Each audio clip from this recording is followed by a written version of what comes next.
National Police Commissioner Fani Masemola has ordered that investigations into the escape of the so-called Facebook rapist and murderer Thabo Bester from Mangaung prison be prioritized. Detectives from the Family Violence, Child Protection and Sexual Offences and the Organised Crime Investigations units in the Free State and Gauteng provinces are working the case.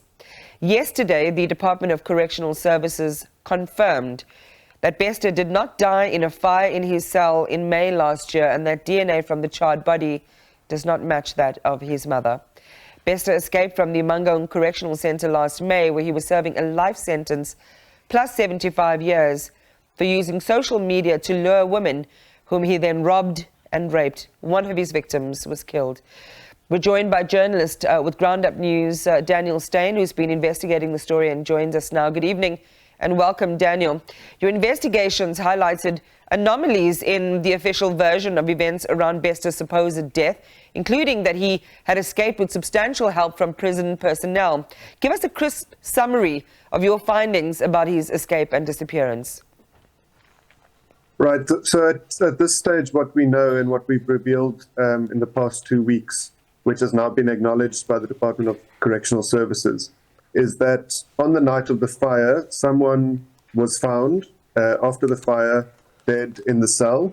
We now know that that person is not Thabo Bester, so questions still remain as to who that person is. We know that the fire, there was some form of paraffin accelerant or petrol accelerant used during the fire, and that the face and the hands were particularly badly burnt and charred.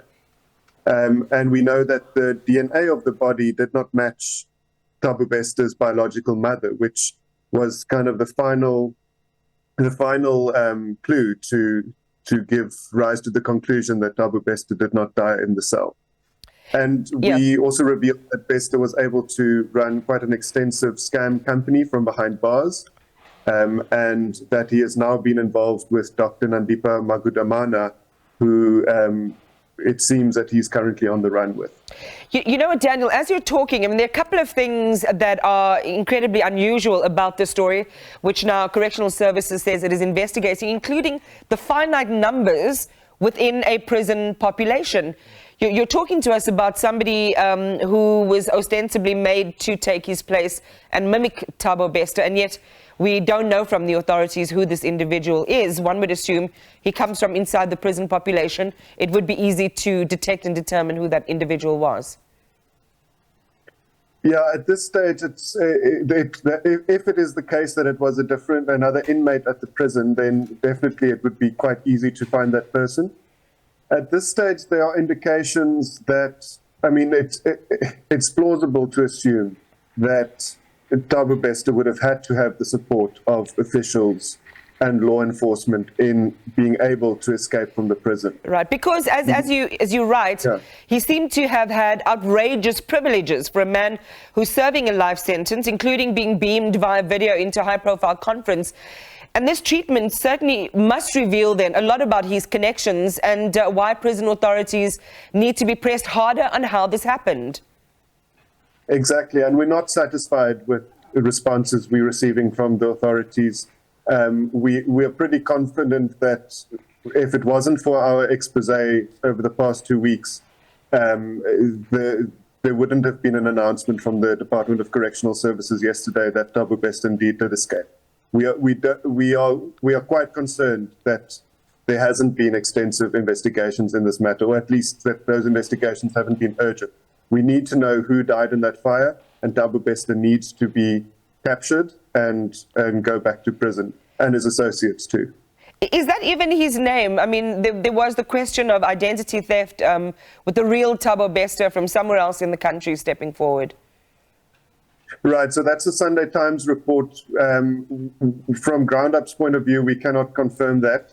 The ID number that Sunday Times used to track this person who's claiming to have had their identity stolen doesn't seem to be, the birth date doesn't correspond with what we have on record. Right. That is part of what we're trying to get to the bottom of, is who is Thabo Bester, what is his ID number.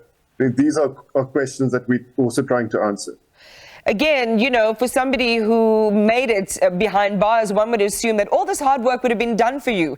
Investigators, especially journalistic investigators like yourselves, wouldn't even need to do this because the court system, then the correctional services system, then the police, all of these, all of these agencies would have been able to get to the bottom of the story and his identity. The concern is that if he's been out of bars for about a year, what about the people who live in fear of him? Exactly, and already there's stories coming to the fore. Some of those we're able to verify, some of those we're not, of people being scammed by him, having scary encounters with him over the past year. And we will be publishing a report within the next few weeks about the kind of company and business that he's been running outside of prison. So you've been trying to share information with the police. Apparently that wasn't too well received and you were basically fobbed off to a crime line. So that piece of behavior combined with the fact that very little is known about what actually went wrong in the year that it's actually happened, and you're saying that if you hadn't done the work that you did, perhaps this would have gone undetected. What does it tell you about what's really happening here?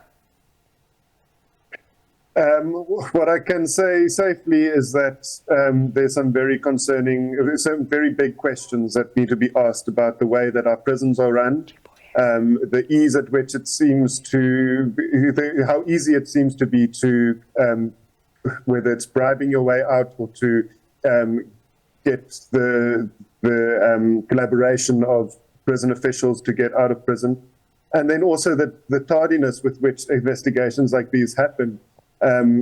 Especially when it's not in the public eye. What about G4S? This is the company who's tasked with providing security not only at this facility, but facilities around the country. In fact, they've had quite a lucrative run in South Africa managing these types of portfolios. Have they played open cards with you, Daniel? So as you say, G4S is a multinational company.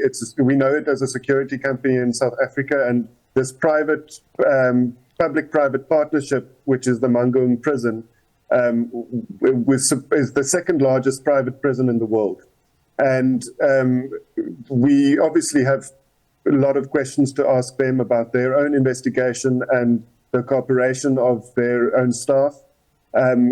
So far, they have declined to respond to our questions in detail, and we've been struggling to get them to come to the table with answers.